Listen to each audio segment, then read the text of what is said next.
Today we'll be discussing about growth and development and its applications in orthodontic tooth movements. So let us see what basically is growth. Growth is basically the increase in the mass or the increase in number or size of an organism, and development is the progress towards maturity or more complexity of an organism. And then what is differentiation? Differentiation, it is the progress of a minor stage to a more major and complex stage. But there are certain exceptions. For example, a thymus gland, it generally involutes with age. That is, after the age of 18 years, the thymus gland regresses in size and shape. So, the factors of growth are unaffected on the thymus gland. Now, the knowledge of growth and development and the proper anatomy of the physiological parts is very important and essential for a dentist or an orthodontist in managing and planning the tooth movements. There are various factors which affect the physical growth of an organism. They are enumerated as hereditary, nutritional, then if there is any illness or socioeconomic status, the socioeconomic factors of a person, the physiological disturbances which are taking place in the body of an organism, and the role of exercise in the growth and development process. Now let us take these factors one by one.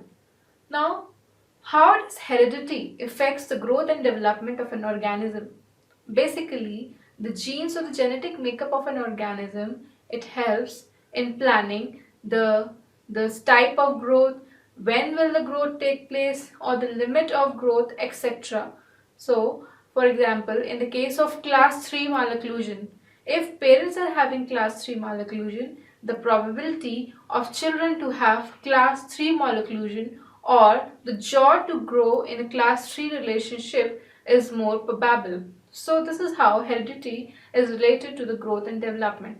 Then comes the nutrition. Now, for example, if the child is not having proper nutrition or is malnourished, in the cases of kwashiorkor and marasmus, the growth of the child suffers. The child does not grow up to the proper limit and the proper level. But if the same child is provided with proper nutrition and other nutritional supplements, the catch-up growth takes place, or the growth of the child is then normalized as before.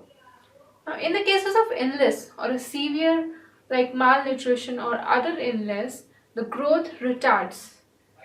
In certain socioeconomic factors, for example, a higher socioeconomic status leads to a better growth status in certain organisms. Then there are certain physiological or psychological disturbances. For example, in the cases of stress, the growth retards. Exercise is also related to growth of the muscle mass, but generally it is seen in the case of excessive exercise, the mass of the muscle grow, but the stature of the person remains short. There are other factors like birth order. For example, if a child is first born from the parents, the child will have a higher IQ level, and the brain will be developed to a greater IQ level, and the stature of the child will be shorter. Certain races are also related to the growth of an organism. For example, it is considered that the American blacks, the calcification and eruption of teeth becomes more earlier than that of the permanent teeth in whites. So these were the factors which are related to growth of an organism, or the factors which basically affect the overall growth of organism in a place or any duration. Now, but let us consider some important factors or concepts or basic principles of growth. Now, first comes the principle of normality. What is normal? We see what is normal is what we generally see at a particular point of time, or what is generally expected at a particular point of time. For example, at the age of 4 years, a particular height of the child is estimated. That is considered as normality. that is, which is usually expected or the usual outcome at a particular time, the usual morphological and physical characters which are expected at a particular point of time. Now, there are certain periods or certain days or certain time during which the growth is suddenly accelerated. Now, these accentuated time duration or time limits are known as growth spurts. These are particular in the cases of girls and in the cases of boys. Now, these growth spurts are basically when there is an accelerated phase of growth or immediate heightened growth takes place at this point of time. Generally, the growth is uniform, but at these times the growth is accelerated to a higher level or a higher rate. Then it is considered just before birth, and 1 year after birth, then at the time of mixed tentation period. For example, in girls, it is seen from 7 to 9 years of range, and boys from 8 to 11 years. Then another phase is a prepubertal phase, when in girls it is from 11 to 13 and boys it is from 14 to 16 years of age. Now, what is the importance or what is the significance of these growth spurts? The significance lies in the planning of orthodontic tooth movements or planning of any orthopedic appliances. For example, face bow or any other orthodontic or orthopedic appliance can be given to accentuate or accelerate the growth of the jaws or to guide the jaws into a more normal position. But the surgical correction of jaws can only be done after the growth spurts are cessated, that is, after stopping of these growth spurts. Only then the surgical correction of maxilla or mandible can be carried out. Now, what is the cephalo-caudal gradient of growth? See, generally it is seen that the growth, it increases from head towards the extremities of the body. At birth, the head is found to be larger than that of the extremities, or that is the legs or the hands. The head is much larger. Similarly, the cranium is found to be much larger than the face at the time of birth. And at approximately 60% of the size is accommodated by the head rather than the other extremities of the body. But as the time passes and as a child grows, the extremities, the ratio of extremities to the head is increased. That is, the extremities are longer than that of the size of the head. So, postnatally it is seen the extremities enlarge, and prenatally or at the time of birth it is seen that the head is more larger. So it is said that howsoever away from the hypophysis it is, the more growth takes place. Here we can see the cephalo-caudal gradient of growth, which is depicted in the picture. At the time of natal or at the time of birth, the head is much larger in size. Slowly the size of the head decreases and the size of the extremities or the hands and the legs and the trunk, the neck increases. Now, another growth curve is the Scammon's curve of growth. This basically Scammon's curve, it represents 4 body tissues. It is divided into 4 subparts. That is the lymphoidal tissue, the neural tissue, and the general body tissue, and finally the genital tissue.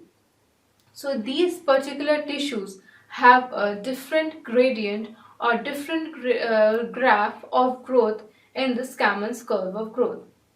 Here, the lymphoidal tissue can be presented as a curve in which first the size of the lymphoidal tissue increases up to 18 years of age. That is, the thymus gland basically increases in size to the 18 years of age, and then there is a steep drop down after the 18 years of age when the gland regresses or involutes in size. Then comes the neural tissue. Now, what about the neural tissue is that it grows steadily up to the age of 5 or 7 years of age. That is, maximum growth of neural tissue takes place around 7 years of age, and after that it stops growing. So we can say that the brain and all the other neurons, the axons, the cytons, all the differentiation and the growth takes place and finalizes round about 7 years. After that, there is no growth in the number or the size of the neural tissue. Then comes the general body tissues. We can see that for general body tissues, a S-shaped curve is observed. Now, how this the S-shaped curve is formed by the general body tissues? In such cases, first, the size, the shape, and the number and even the mass of the body tissues increases up to a particular age. That is, up to 3 years it increases. Then it gradually, here we can see in the curve, it gradually dips down, that the size remains almost constant. Then after 10 years, it again starts growing and enlarges in size up to 18 to 20 years. And the final growth of all the body tissues takes place by 18 to 20 years. Then, in the case of genital tissue, the maximum growth takes place up to the age of puberty. So, there are different type of growths for each tissue, which represents by the diagram.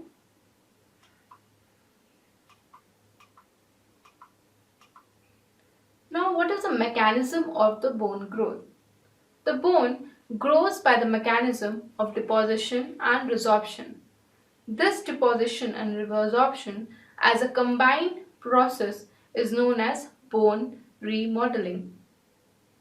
Now, for example, if one side of the bone resorbs and the bone deposition takes place at other sides of the bone will increase in the size towards where the deposition is taking place. Even the movement of a bone or a particular organ will take place towards that direction. So this is known as cortical drift. Now the bone or the other tissues change in the size, the shape, the proportion based on the relationship of the bone and other body tissues. So basically, cortical drift is the shifting of the bone towards the size of the bone deposition. That is, on one side there is resorption, on the other side there is deposition. The bone shifting will be towards the side of the bone deposition. Now then comes the displacement, which can be further divided into primary displacement and secondary displacement. Now what basically is displacement? Displacement is either due to the innate feature of the bone or the self-characteristic of the bone itself which is moving, or due to other structures or other bones which are surrounding the primary bone. So, if the displacement takes place due to the deposition or the resorption of the bone itself, that is known as the primary displacement. For example, if maxilla is there and cranium is there. Now, on one side of the maxilla, deposition is taking place. Due to deposition, the maxilla moves in the downward and the forward direction. Now, if the deposition is taking place on the inferior surface of the cranial plate, and due to this bone deposition, the cranial plate is pushing the maxilla in the downward and the forward direction. So, the movement of the maxilla is taking place by the cranial base or the cranial plate. That is the deposition of the bone on the cranial plate. The cranial plate is pushing the maxilla down. So, this is called secondary displacement because the displacement is due to another bone, that is the cranial base, and the maxilla is the primary bone. Now, if the growth takes place due to deposition of the maxilla the maxilla will move in the downward and the forward direction. This is known as primary displacement. So we can clearly note the difference between the two is primary displacement is due to own movement of the bone and secondary displacement is due to movement of another bone or another bone which forces or pushes the bone downwards or forwards. Now let us know what are the various theories which are related and put forward by different scientists and researchers in the field of growth. The first and the foremost and the most oldest theory is the genetic theory. Genetic theory was put forward by Brody in the year 1941, and he stated that growth of all the structures, the differentiation, the growth in the spatial arrangement, the growth in the size, the number, the shape, etc.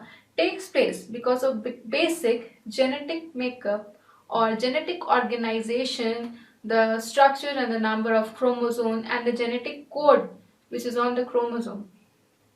Because, for example, we can see in the case of class 3 malocclusion, offsprings generally have the same malocclusion.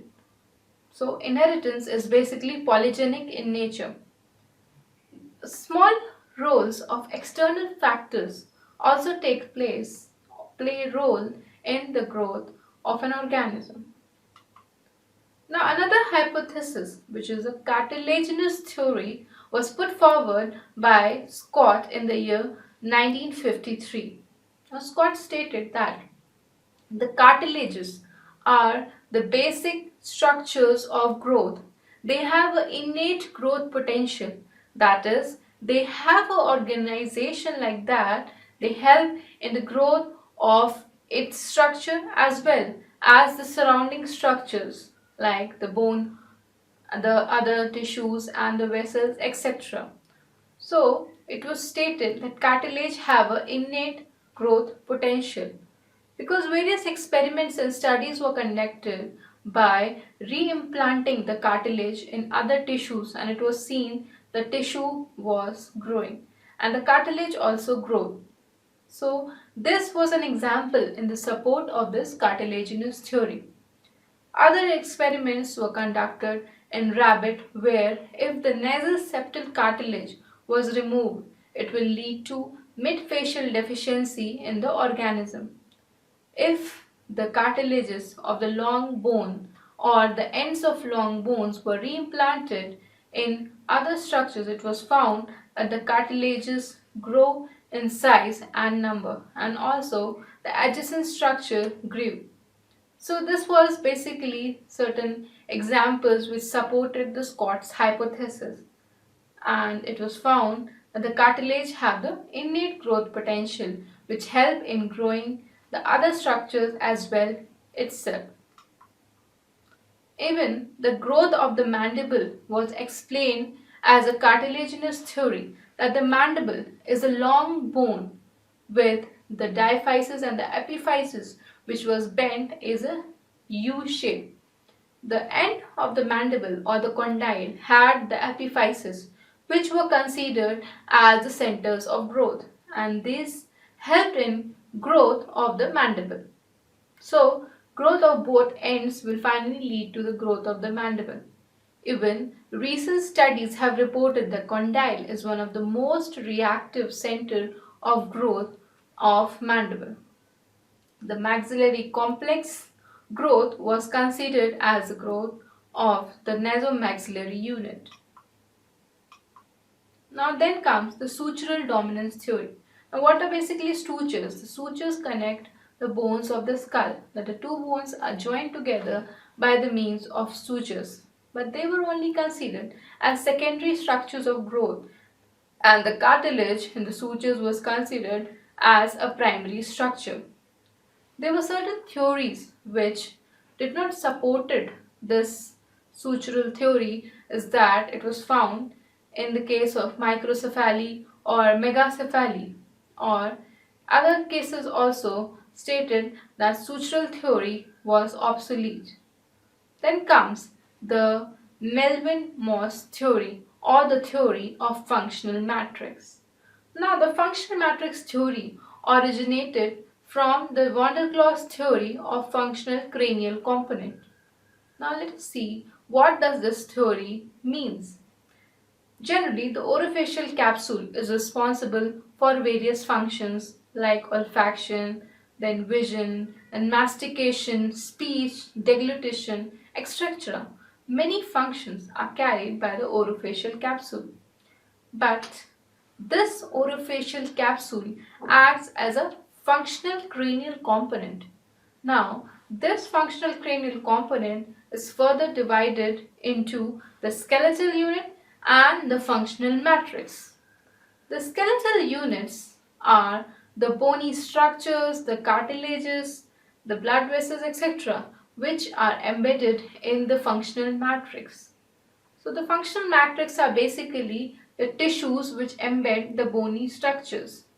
The functional matrix is responsible for various functions, and the spatial positioning and the growth of the functional matrix further it retards or accelerates or regulates the growth of the skeletal units. So the bone basically responds in the passive manner and does not have a primary growth potential. Innate potential is only inherited by the functional matrix or the matrix which surrounds the bony structures. Now again, we can see that these skeletal units like the maxilla, the mandible are made up of many microskeletal units. These microskeletal units together form a macroskeletal unit. For example, in the case of mandible, there are condyle, the coronoid process, the body, the symphysis. All these form a microskeletal unit. These microskeletal units together they act as a macroskeletal unit, that is the maxilla or the mandible. In maxilla, the nasomaxillary complex, the sinuses all act as microskeletal units. So the form, the function, the position, the location of the bony structures they depend on morphological and chronological prior events of the functional matrix. Now, this thing which is the skeletal matrix that I've already told is divided into micro and macroskeletal units which are further surrounded by the functional matrix. This functional matrix is also divided into the capsular matrix and the periosteal matrix. The capsular matrix it contains the blood vessels, the nerves and the other tissues which surround the periosteum. So these tissues in turn regulate the growth of the macro and the microskeletal units by any humoral mechanisms or growth mechanisms. Next is the periosteal matrix which houses, for example, the durometer, the pyometer, which houses these structures or the bony structures. This is the periosteal matrix. So as a whole, the functional matrix and the skeletal units as components of growth. Then comes the theory of neurotropism, that is the nerve regulates the growth potential of various structures of the body by the phenomenon of neurotropism. For example, they hemostatically maintain by the means of various neurohumors and other neurotransmitters growth of basic tissues of the body. Generally, it was found the effect of such neurotropism, which was given by Behrens, was negligible. Then comes the Enlow's V expansion principle, which is one of the most supported theory. They say that the bone is in the shape of V, and when the deposition of the bone takes place inside of the ends of the V and desorption on the outer ends of the V. So, and on the ends or the sides of the V, bone deposition takes place. So, when the resorption will take place on the outer surface and deposition on the inner surface of the bone will expand in the case of V. And the inwards and outer expansion of the bone will take place. This is basically applicable in mandible, in maxilla, and the ends of the bone grow in size, grow, elongate, and the arms of the V, the growth movements takes place outwards. Here we can see the various figures, the growth of the maxilla, that is on the maxillary base the deposition of the bone takes place, and on the top of the maxilla resorption takes place. So the maxilla will move in the forward and downward direction in the form of a V. The palate, the mandible will also expand in the form of the V, that is the ends of the mandible will expand, the inward surface of the mandible will increase in size, and the outward surface will resorb.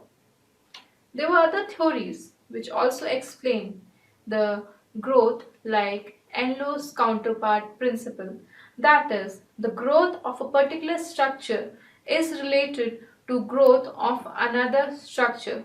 For example, two structures are interrelated to each other. Like this is known as Enlow's counterpart principle or Enlow's counterpart principle, in which the nasomaxillary complex is the counterpart of the anterior cranial fossa, and the pharynx is a counterpart of the middle cranial fossa. Similarly, the mandible is a counterpart of the maxilla, and so on. For example, if there is a growth of one structure, it will counteract on the growth of another structure. So this is basically the Enlow's counterpart principle. Now there was another theory which is also known as von Limburg's theory. Now von Limburg basically explained the mixture of many theories, the mixture of the functional matrix theory, the genetic theory, the cartilaginous theory also. He explained that there are certain local epigenetic factors, the innate genetic factors, the general epigenetic factors, then local environmental factors and the general environmental factors which are responsible for growth of an organism. Now what are basically genetic factors are the innate genetic potential of an organism which will bring about the growth of the organism. Then comes the local epigenetic factor like the bone, the cartilages. Then is the general epigenetic factors are the hormones, the neurotransmitters which are responsible for the growth. Then the local environmental factors are the oral habits, the action or the forces of the musculature of the oral cavity which brings about the growth of the various structures of the oral cavity. Then the general environmental factors are like nutrition and growth status. So this was the theory of von Limburg and various the factors which were related to this theory of growth. So it is considered as a mixture of many theories. So today we have learnt about the various theories of growth and what basically growth is, the various factors which are associated with growth of an organism, when will the growth be more accelerated or when the growth will be retarded, and many details about and basic principles of growth and development. Thank you.